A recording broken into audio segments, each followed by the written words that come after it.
it. Let's go. Hey. So happy to see y'all, but under such dire,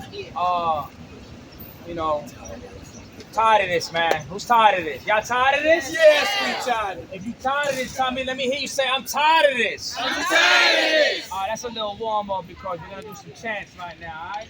We're going to warm this up. Let me just find my chant real quick.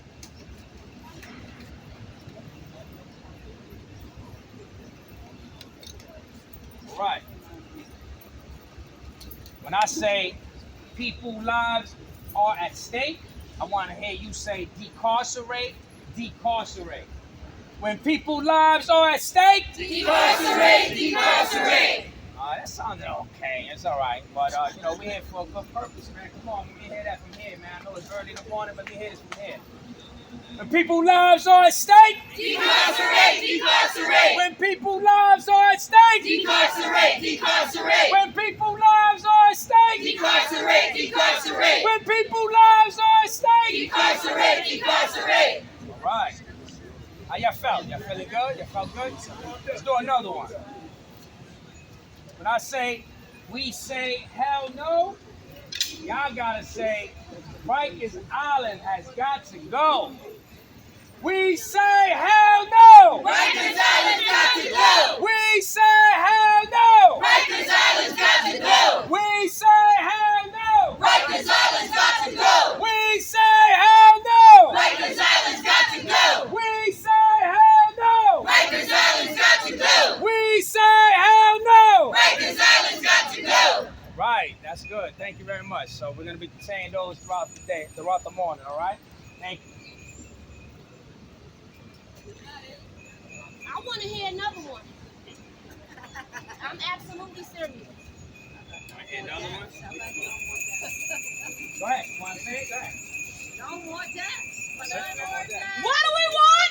No more deaths. When do we want it? Now! What do you want? No more deaths. When do you want it? Now. Mayor Adams, what do we want? No more deaths. When do we want it? Now. Mayor Adams, what do we want? No more deaths. When do we want it? Now.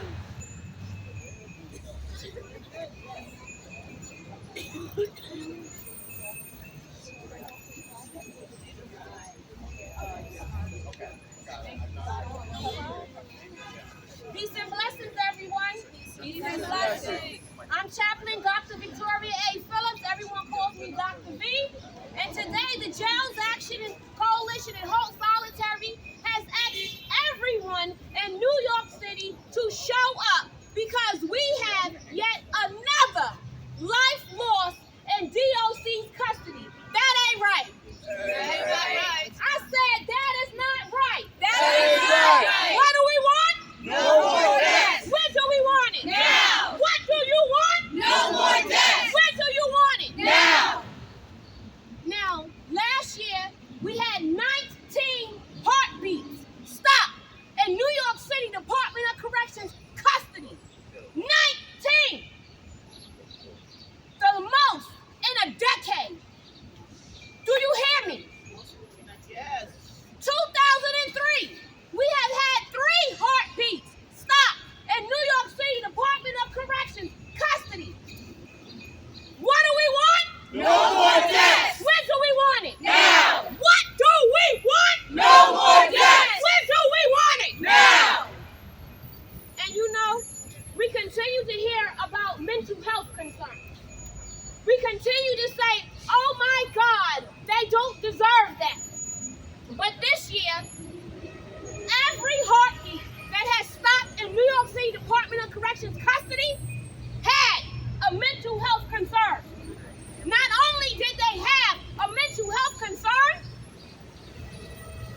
DOC and CHS, which stands for Correctional Health Services, knew about their diagnosis.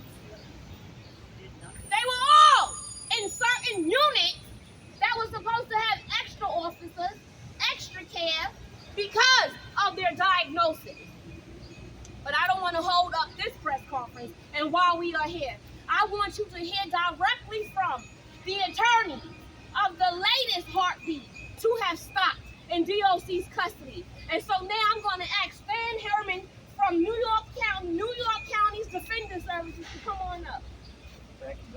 Thank you. What do we want? No more debts. When do we want it? Now. What do we want? No more debts. When do we want it? Now. We are here for the 22nd time since Mayor Adams took over as mayor of the city of New York to once again cast the light on the death trap that is Rikers Island. Joshua Vargas was 31 years old. We began to represent Joshua on April 8th, 2023, when although he was only charged with a non-violent offense, the district attorney's office, using one of the bail rollbacks that were implemented by Albany, turned a non-violent offense and used the back door in order to set bail in the amount of $10,000 on Joshua Vargas. He was unable to buy his freedom, and so he found himself on Rikers Island. But Joshua was much more than what he was charged with. Joshua was a brother. Joshua was an uncle. Joshua was a son. And on May 14th, like all sons throughout this country, he did what we all did. He called his mother to wish her a happy Mother's Day. He called his sister to wish her a happy Mother's Day. And inexplicably, 5 days later, 5 days after that phone call with his mother, he was declared brain dead at East Elmhurst Hospital. And we don't have answers. What we do have is a lot of questions. What we've seen is a lack of transparency, and we've seen a Commissioner Molina and a Department of Corrections whose story simply evolves to meet the moment, like a chameleon. So at first, he didn't report that this death had occurred. And they took the position that they didn't really have to report the death, that this wasn't any kind of malfeasance, that Joshua had reported some headaches, and that's what this was about. Well, then we found out that he was taken to the hospital, and we found out that upon arrival at the hospital, he went into cardiac arrest. So then the story evolved, right? And Paul Scheckman, the general counsel for the Department of Corrections, says, well, it appeared to have been a heart attack. That is what occurred to this healthy 31-year-old individual who was in their care and their custody, a heart attack. But what they didn't tell the public, what they didn't tell the monitor in charge of supervising the chaos at Rikers Island, was that a CT scan had been conducted at East Elmhurst Hospital, and that CT scan revealed serious brain damage. So then we have another evolution, which is after his death, an autopsy is performed. And the autopsy reveals a fractured skull. And so then the story continues to evolve from Commissioner Molina, who now says, well, he got into a fight about 30 days ago. 30 days ago. Implying that somehow this brain damage had occurred 30 days earlier. We have a lot of questions, right? Why did a medical official at Rikers Island, who was apparently seeing a patient who reported a headache, feel the need to call an ambulance and take that individual from Rikers Island to a hospital? What did that individual learn that made them determine this is a lot more than a headache and we don't have the ability to treat this patient on Rikers Island? Why weren't we told about the CT scan results and the brain damage and the brain swelling that occurred? That's right. Why weren't we told about the skull fracture? The Department of Correction and Commissioner Molina has lost all credibility with the city of New York, with the communities that are overrepresented on Rikers Island, and with all of you, the media. Because he is now taking the position that he doesn't have to inform the public when somebody dies on Rikers Island. That was just some policy that the de Blasio administration had put out, and they don't have to follow that policy anymore. They want to operate in the darkness and in the shadows And it is incumbent on you, the press, to continue to shine a light on what is happening on Rikers Island. He has lost the credibility with the federal monitor in this case. Even Mr. Martin is starting to wonder what is going on with the lack of transparency coming from Rikers Island. And so they have called for the judge in this case, the Nunez case, has scheduled a hearing for June 13th. She has ordered that the commissioner appear himself to explain what is going on in this case. Good. The family deserves answers. Yes. That mother went from thanking her son for calling her on Mother's Day to grieving him 5 days later. Now, I want to leave you with Joshua's last act of compassion and humanity. Joshua had decided that he wanted to be an organ donor should something happen to him prematurely. And so when the mother was finally contacted by the hospital, and I want this to be clear to everyone in the media, to this day, no one from the commissioner's office has taken responsibility or had the moral courage to call that mother to apologize and to say, I'm sorry for your loss. What kind of leader engages in that kind of behavior? None. If somebody dies in a school, do you think the principal is going to make a phone call to that parent to say, I'm sorry about what happened? Every time there's some kind of, crime or violence in the street, the mayor goes running out and he's standing next to the family members, expressing condolences and support. But every time a person dies on Rikers Island, there is radio silence from this administration and the commissioner. Absolutely. Where is your humanity and where is your compassion? But let's juxtapose that by Joshua's family. So finally, on Tuesday, I believe it was May 24th, the family is in the hospital. Our attorneys fought to have him released from custody. And by the way, this nonsense that the DOC did compassionate release is a lie. Our lawyers spent 2 days trying to get him released by a court order in the courthouse. And after 2 days, they were finally able to get him ROR so the family could have the dignity of mourning their loved one without having a Department of Correction official standing in the room. And so the mother had a decision to make. Does she continue to keep her son alive and come back to the hospital day after day and suffer that trauma of seeing her son hooked up to those machines with no chance of coming back to her, so that they can do what? They can do the analysis, they can do the testing, and they can have the time to follow the process so that they can remove the organs and give life to somebody else.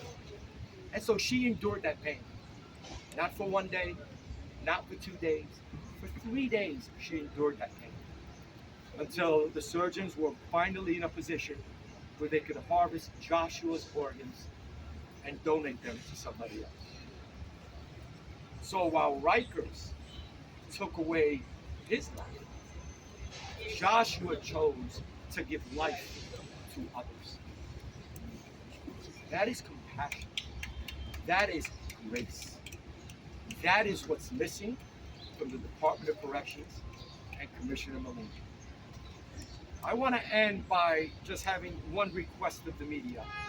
I spoke to the family this morning. They are overwhelmed.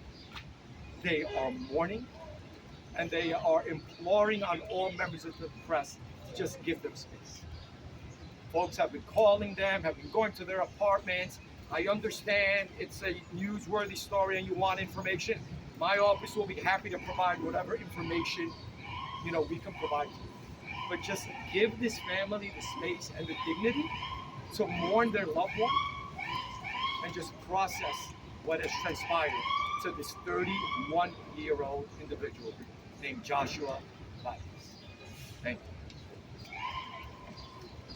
Thank you. I want y'all to digest what Stan has just said. 31 years old. And you know, this hits home for me. 31 years old and could not get medical care that he needed.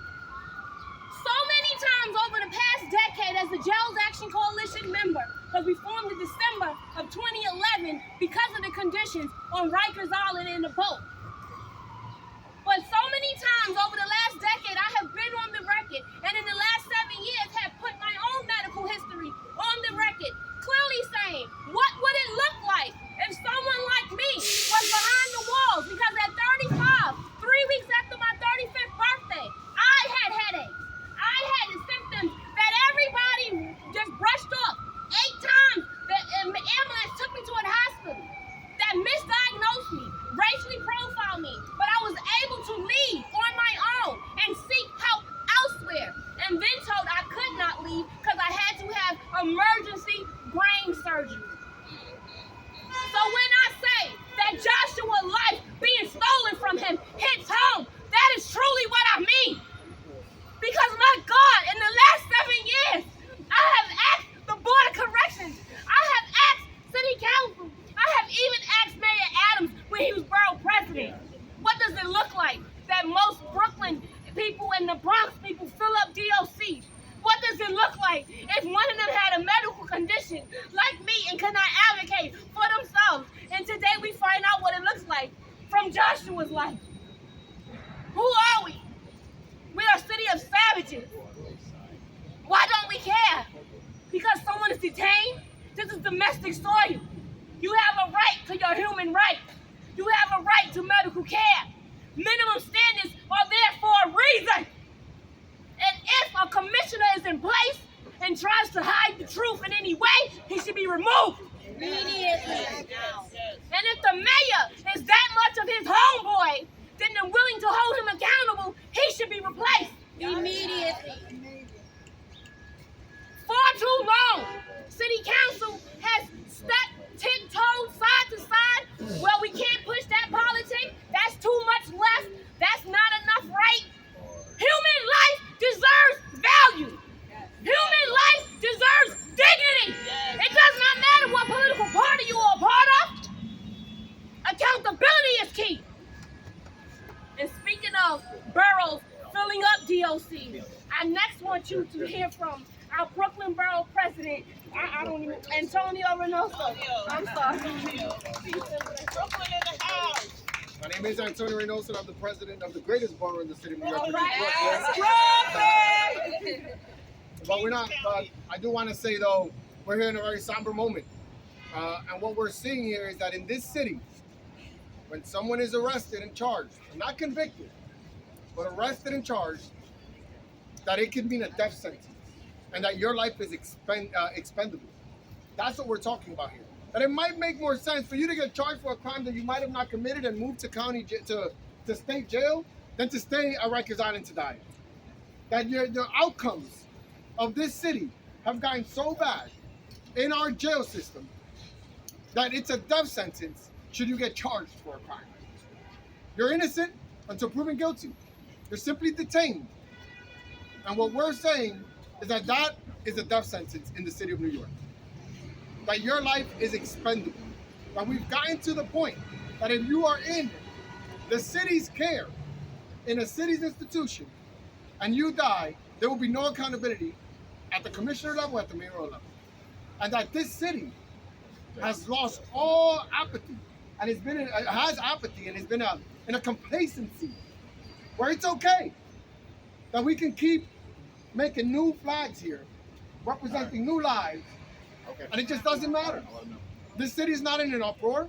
We don't have 2,000 people behind us saying that we have innocent people dying in our custody and that it's wrong. Imagine one child dying in the Department of Education's care. What would we do in that school? They'll shut it down. They'll remove the principal. They'll have a reevaluation of systems. They'll hold accountable the chancellor. It's like, what happened? Imagine if 20 people died in 1 year in Prospect Park. The Parks Commissioner will be held to task. They'll have quarantined Prospect Park. No one can go in here.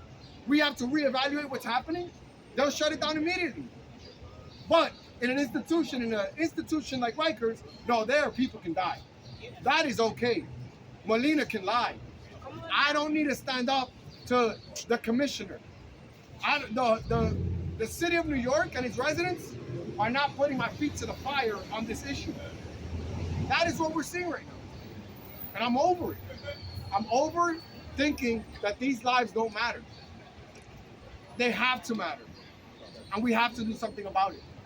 And now this mayor wants to extend the lifeline and the lifetime by which Rikers stays open. Instead of looking into fast-tracking contracts and moving forward with the deconstruction of Rikers Island, he says, "Oh, that timeline is not real." But you know what is real? These lives dying every single day. And if you don't want to take time to cut 6 months or 1 year or 2 years off of that timeline to save a life, then what are you doing? What are you doing?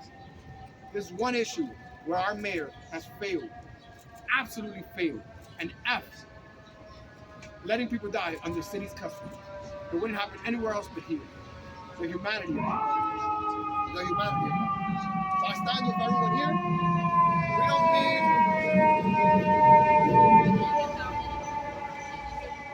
But I want to say very clear, yes.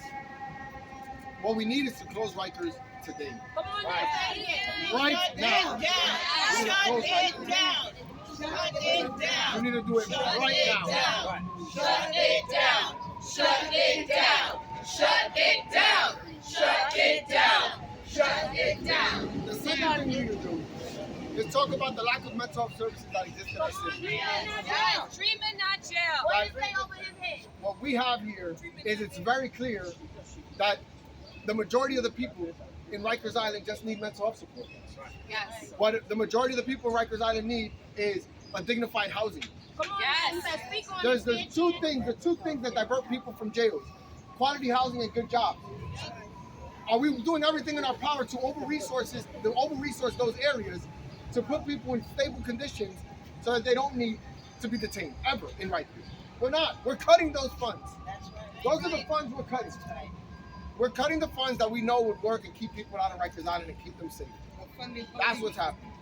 And we need to have a conversation about that. It's a mismanagement. Long term, it's costing us more. So to all the residents of the city of New York that are upset about the need for cuts because migrants are coming in, we're treading water across the board.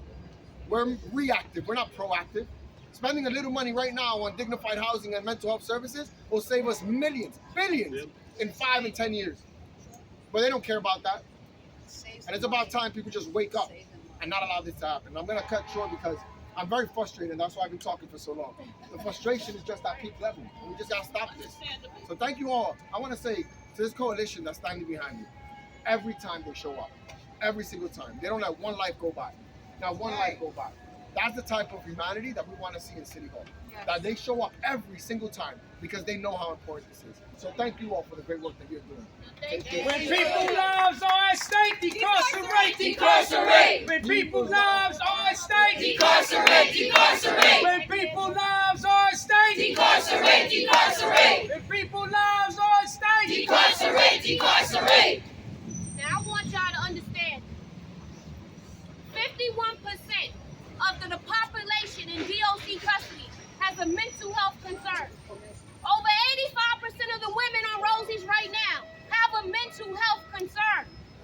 Over $1,500, I think it's $1,525 a day is spent on incarcerating someone in DOC's custody.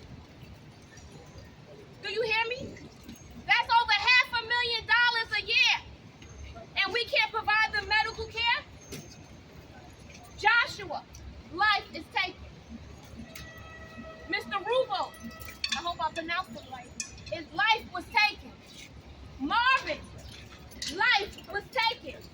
In 2023, all having mental health concerns, all part of our most vulnerable populations in our city. And when I say that, I mean our elders, our youth, those with medical diagnosis, those who are differently able. And I just want to say, while we're speaking on bills, because the state need to go ahead and pass treatment, not jail. The city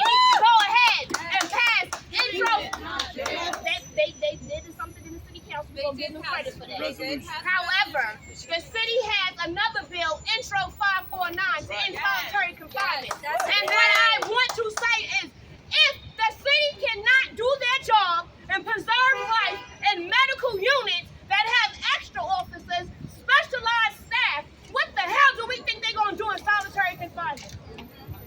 The city must pass Intro 549 today to end solitary, because the Department of Corrections in New York City has already proven they cannot preserve life in their custody. And let's be very clear. Many people have died in DOC, but far more people leave with disabilities that they did not enter the system with. The Monitor has spoken himself last Friday in a report of someone being injured. I believe it was May 11th. And after 3 surgeries, is now paralyzed for life. But somewhere I read that he walked in jail, that was taken off a gurney and forced to walk into intake. But somewhere in there, his injuries cost him his mobility. Injuries that he obtained in DOC's custody. So when we tell people, when we're heavily policed, because we have to point this out, it's black and brown people that fill up these shells. And it's not because black and brown, I'm an Army brat, it's not because black and brown people are the worst kind in the city. It's because we are targeted because of white supremacy. It's because we are heavily policed and cycled throughout the criminal legal systems. It's because the system looks at us as still 3/5 and not a human being. Because there's no way that you can tell me someone actually has compassion and has humanity in their heart and will walk past someone who's needing care.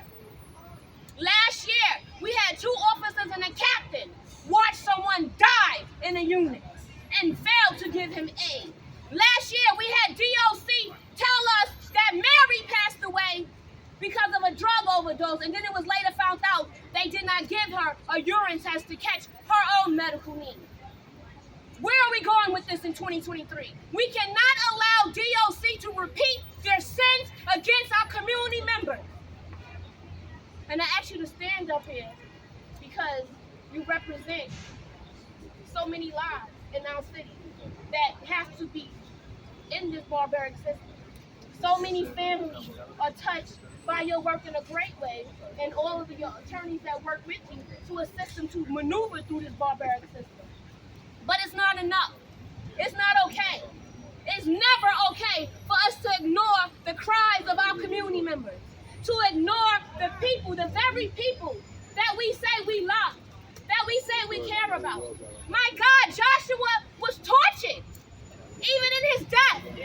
He still went on to be better than most by preserving other people's lives. Do y'all even know what that means, the value in that? One donor can save over 8 people's lives, 8 heartbeats, possibly more. Darren, no, I want Darren to come up and speak. Darren, come on up here. And then, after Darren speaks, we'll open up the question. I want Darren to speak because he is someone who has been on Rikers Island years ago, but it still matters because nothing has changed. So Darren Mack, Freedom Agenda, talk to the people. Thank you so much for everybody coming out. My name is Darren Mack. I'm a co-director at Freedom Agenda. I'm also a member of the Jails Action Coalition, and I'm a survivor of Rikers Island, the last penal colony in the United States. And we here because today, once again, because we believe in justice. You know, we standing here today again because we believe in human rights and we believe in accountability. But unfortunately, Rikers Island has been a manifestation of injustice. Unfortunately, there has been grave human rights violations occurring on Rikers Island. And there has been also a lack of accountability. So, it's so much that I could say, but we all know that we are sick and tired of what's going on. Right. Are we not tired of being in one of the most wealthiest cities in the world that continues to fail the most marginalized and vulnerable people in our communities? Yes. Are we not tired of this mayor paying lip service to upstream solutions, upstream investments, when his policy and his proposed budget is cutting every single agency that the people need? Are we not tired of the Department of Corruption closing ranks and cutting programs and services that people incarcerated need? That's what's happening. The DOC's closing ranks. Not only that, they limited transparency in the Department of Correction. Just recently, they are limiting and restricting access of the Board of Corrections to access to video. So it's becoming less transparent. And just recently, the Department of Corrections is stating that now they will not report the deaths to the public. It's going to be a secret now. So we can imagine. What other corruption, what the other brutality that's happening, and neglect is going to continue to be secret, and we can't accept that. It's unacceptable. Joshua, his death is not only a tragedy, but it's also a direct, predictable result of the mayor's decision to propose a budget that will defund these agencies that people need, the help that they need. It's a direct result of also the mayor giving a green light to court to send people like Joshua to Rikers Island. Say that again. So he has blood on his hands. Yes. And we, city council, judges, DAs, public defenders, need to be working together right now to decarcerate this system.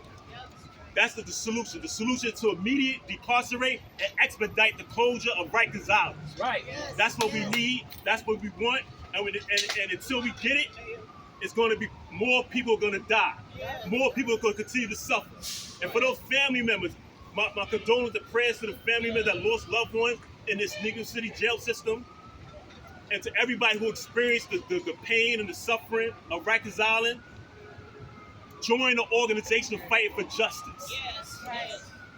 Join the organization fighting for justice, because the only way we're going to win, the only way we're going to push and pull this administration forward to get justice is that we have to build people power.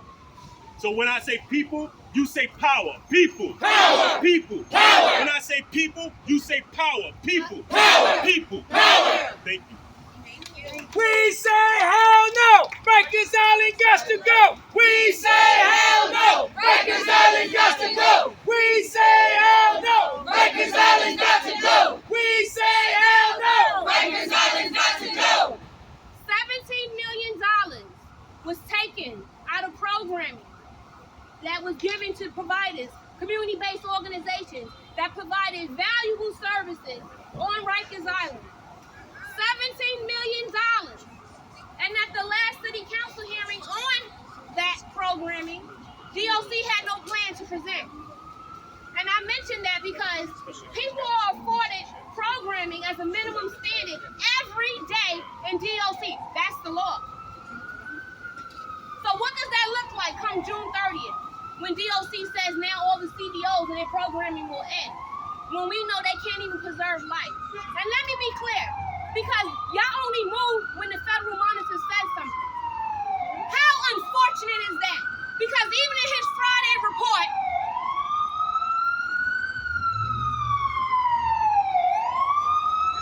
yes, I'm pausing. I want you to hear me clearly. Even in his Friday report, he mentioned only finding out about certain incidents through external people. That's what we are as the Jails Action Coalition have always been since December 2011. Externally telling the people in position to make change what is occurring. And I mention this because the Board of Corrections chair is now silencing the public, saying only 3 people that sign up can speak. My God, 3 people. I can bring more than that every meeting that have been directly harmed by Rikers Island. 3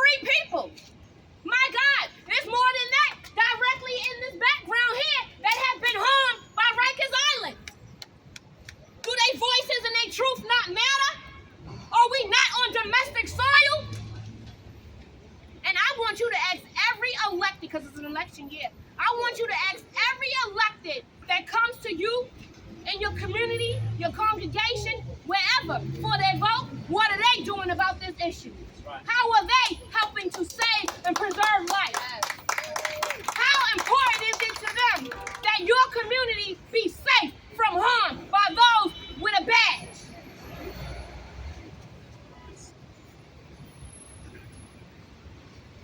What do you want?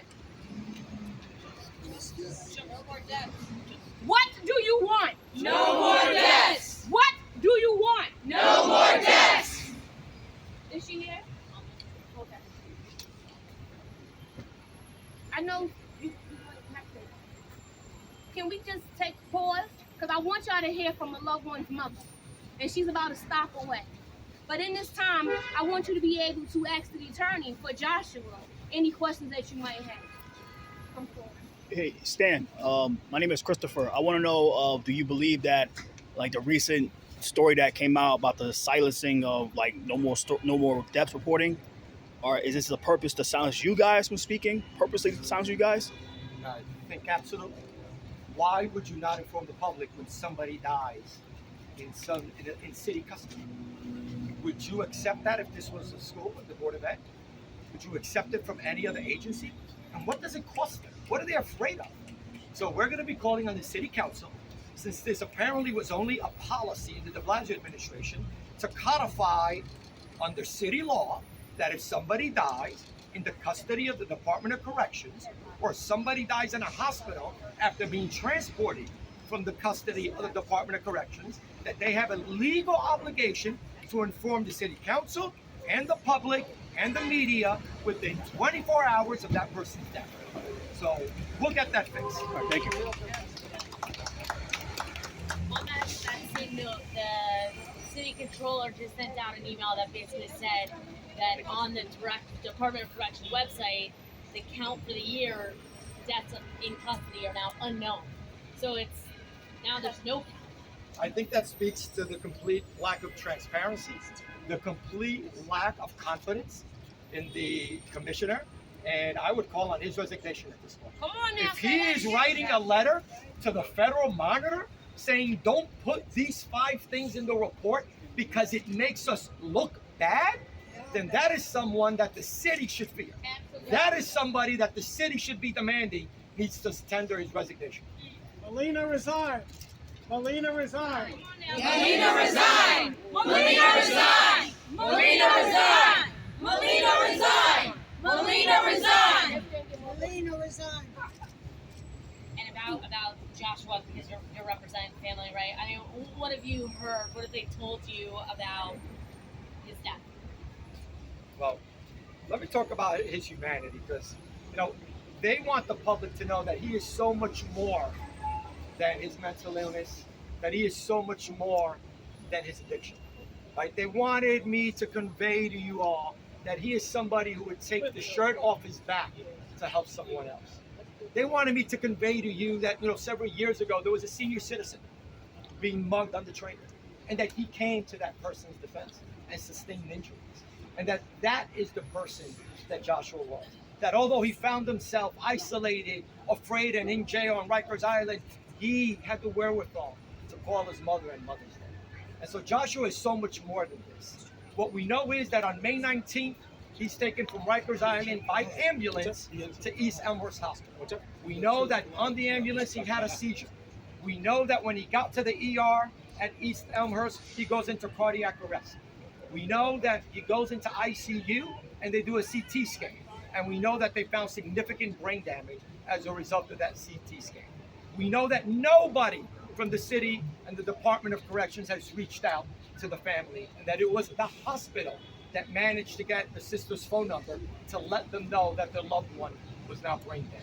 And we know that the family endured 3 days of pain and suffering so that Joshua could give life to other individuals. And what we know is that the corrections department keeps changing the story. And so we are calling on an outside city agency to take charge of this investigation. New York County Defender Services will be sending a letter to the U.S. Attorney for the Eastern District of New York, Breon Peace, the U.S. Attorney for the Southern District of New York, Damian Williams, and to Tish James, the State Attorney General, asking their offices to conduct an independent investigation into Joshua's death because the DOC cannot be trusted to investigate and police themselves. Sam, while we're waiting, can you do some housekeeping? Can you say and spell your name and then get to it? Sure. Stan, last name's German, German. I'm the Executive Director of New York County Defender Services. I want to say that I did not myself represent Joshua. It was amazing members of our team. Amanda Barfield was his attorney. Kevin Bailey was his social worker. We had correctional specialists, Rachel and Natalie, working on his case. It was an entire team of individuals who were fighting to get Joshua off of Rikers Island. Any other questions? Thank you. We do more housekeeping now too, as well. Say and spell your name and again tell us about the organization. Okay, well, I'm Chaplain Dr. Victoria A. Phillips, Dr. V, and we're from the Jails Action Coalition. And you throwing me off here. Check. That's my spelling right There you go. VICTORIAPHIL, standard spelling. Absolutely, Dr. V, that's the letter. And look me up, visionary. And what I will say is, you threw me off with my talking point. Sorry. What I will say is, the time has come for us all to understand that we all have to show up. Not just today, but afterwards.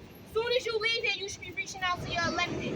Soon as you leave here, you should be talking to your own community members about what can be done to raise awareness, how to respond to police, right?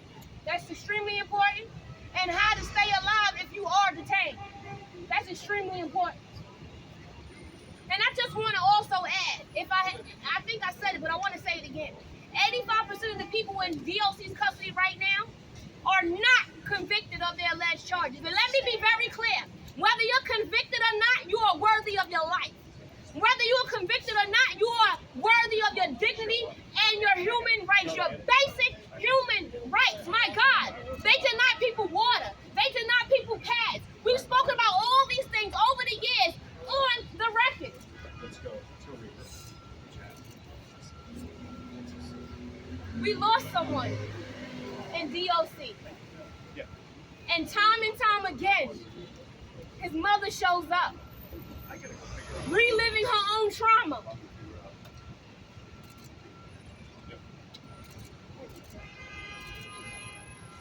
You ready? Take your sip. Take your time. Leandra Kadu. Lizandra, I always mess it up. You know I had brain surgery. Come on up. That's my girl. This is my baby. Lizandra Kadu, bless you. And thank you for coming to tell your truth once again. Yes. It's time for change. It's not okay that we have to keep asking loved ones to come out when another loved one is now a part of our family. My God, this is not a way for us to be. Please. Good morning, everyone. Thank you guys for waiting. Unfortunately, I left my phone in Dunkin' Donuts, so I had to run back and get it. Good morning. Good morning. My name is Lysandra Kadu. I'm a member of Freedom Agenda. I'm also a part of the Close Rikers Island movement.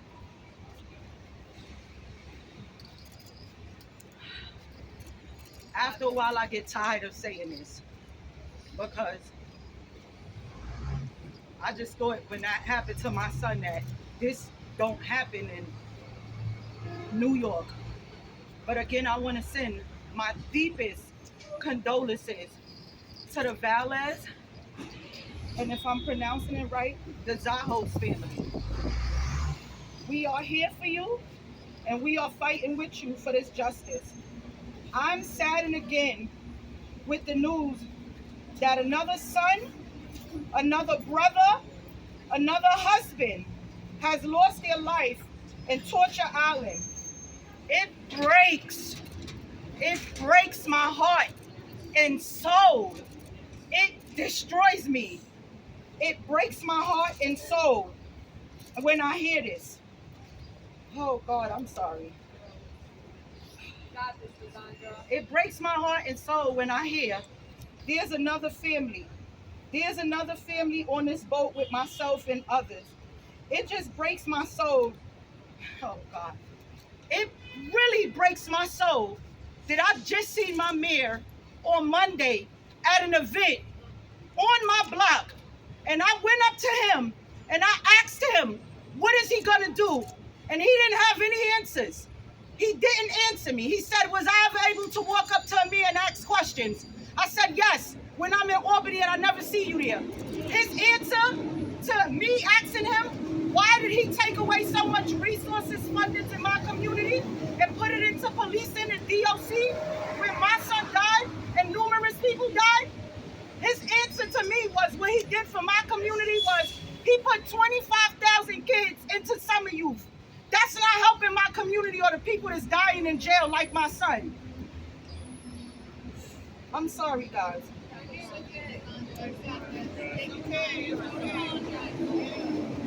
Like I said, I just see my mayor engaging in an event and not in engaging in saving human life. It hurts to me to know that if you are black and brown, and if you go over the bridge, again, I must say this, it hurts me to know that if you are black and brown, and if you go over that bridge and get to that place, you are not considered part of my community. And those are my loved ones. It hurt me when I just ran through this park there to see a whole bunch of kids sitting there. And I know because the color of their skin, they have a better chance of life.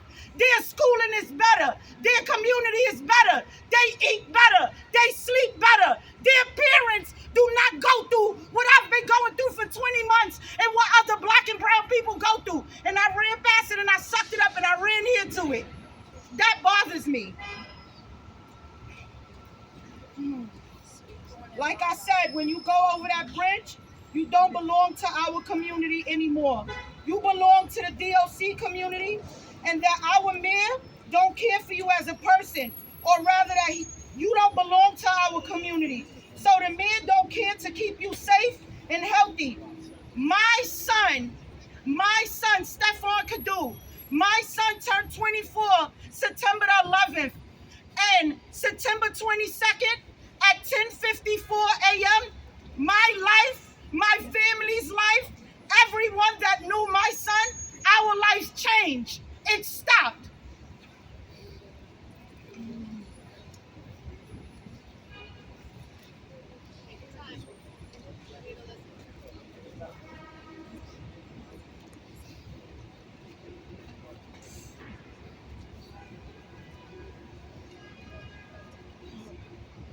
My son shines.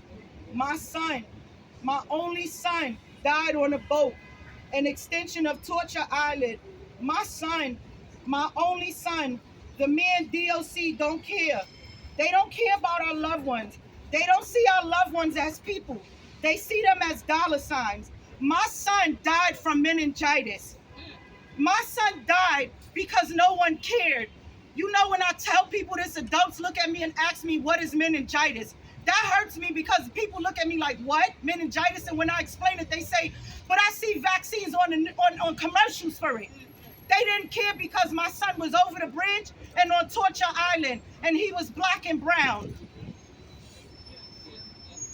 But my mayor won't shut down this Torture Island.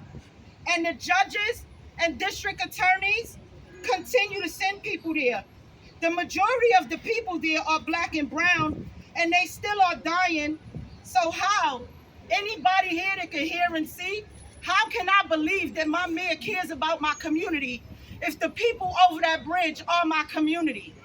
How can I believe that he cares?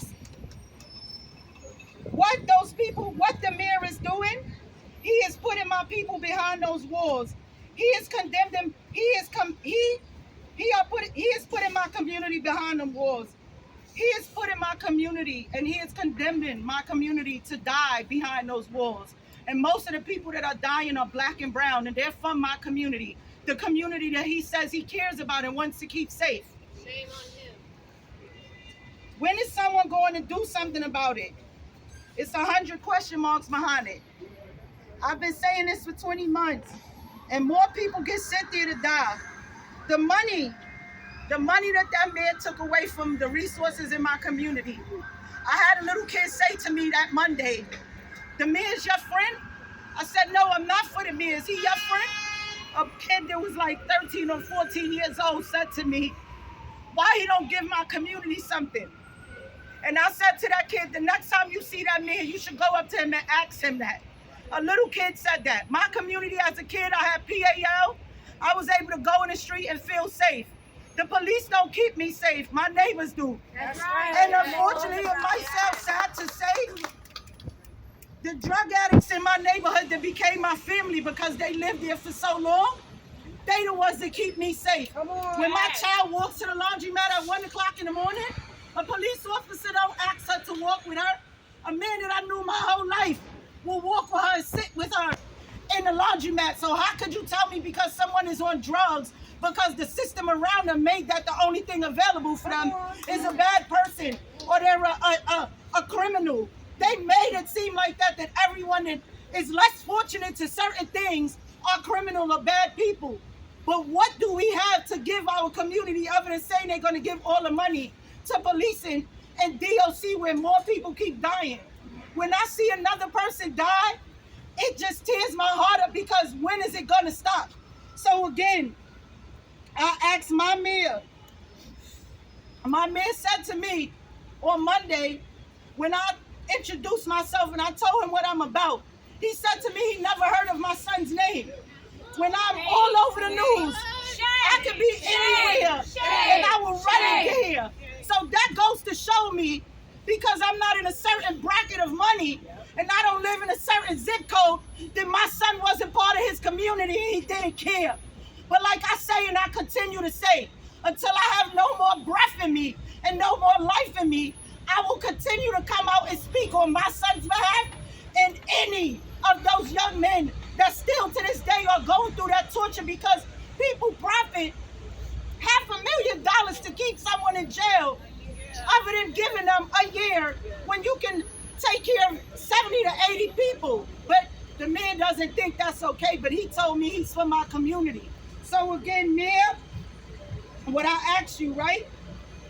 When are you gonna help us? That you say you care about the community. When are you gonna close down this jail? It's no more trying to fix something that's unrepairable. They're taking away human lives as people. When are you gonna close it? Again, my name is Lysandra Cadu. I'm part of the Freedom Agenda group. I'm also a member of the Close Rikers Island campaign. And I'm gonna keep coming. And again, to the Mayor Adams, this is Lysandra Cadu, the young lady that approached you on Willoughby. When you said you didn't know me, you know me now. Can you at least come and talk to me and give me an answer other than 25,000 kids got summer youth jobs? When those kids leave the summer youth, what else do you have for them? So come and talk to me now. Thank you, everyone. What do we want? Close Rikers. When do we want it? Now. What do we want? Close Rikers. When do we want it? Now. What do we want? Close Rikers. When do we want it? Now. If we don't get it, Shut it down. If we don't get it, Shut it down. If we don't get it, Shut it down. If we don't get it, Shut it down. If we don't get it, Shut it down. I don't believe y'all. If we don't get it, Shut it down. all right, now it sounds a little bit believable.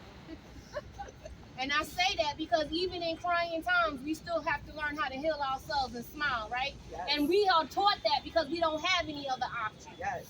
We don't get any love. Nope. We don't get any concern. Nope. My God, Joshua's family still hasn't even got a my condolences from DOC. How barbaric and savages is that? Who are we? Now, I wanted to get ready to close, but I want y'all to hear from somebody else directly impacted and a part of the whole solitary campaign. But I also want y'all to remember, before we start breaking up, that we have to be united, because strong communities make police obsolete. And if we don't have them coming into the community, then we can't be a part of the criminal legal system. Strong communities make police obsolete. Again, I am Chaplain Dr. Victoria A. Phillips from the Jails Action Coalition, and we formed in December 2011 because no one was discussing the conditions on Rikers. And I say that because the very conditions that caused us to form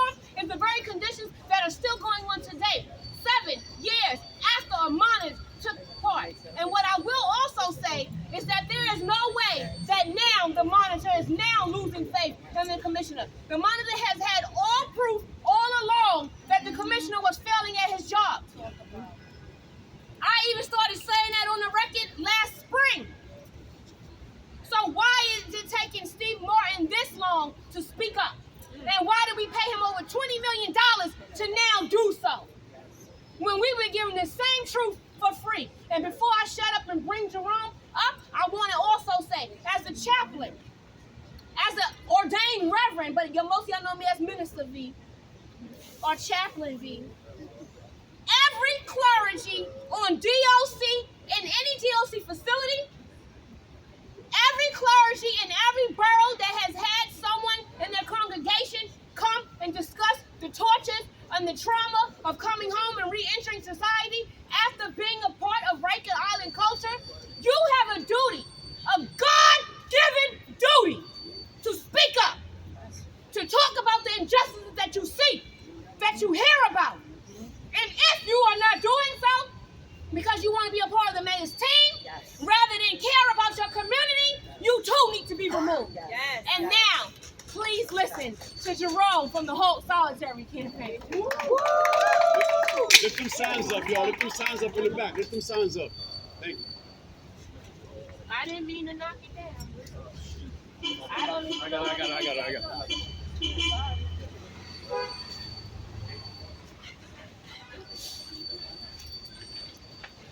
First of all, I want to thank everybody for coming out and supporting this noble cause for dignity. I want to thank the families for allowing us to display their names and to relive that traumatization of the loss of their lives and their loved ones. But more importantly, I want to say this. I came here today, 400 miles away from Buffalo, New York, because Joshua was the latest, but he will not be the last unless we make some changes starting right now. Those changes include Molina resigning. Resigning. Those changes include those federal monitors writing the report that they're supposed to write and holding the people accountable that they're supposed to be holding accountable. We have criminalized mental illness. We have criminalized alcohol and drug abuse. We have criminalized poverty. This is a racism issue. If it was happening in Nassau County Jail, the governor would be here. If this was happening in Suffolk County Jail, the mayors and governors from all over the state would be there.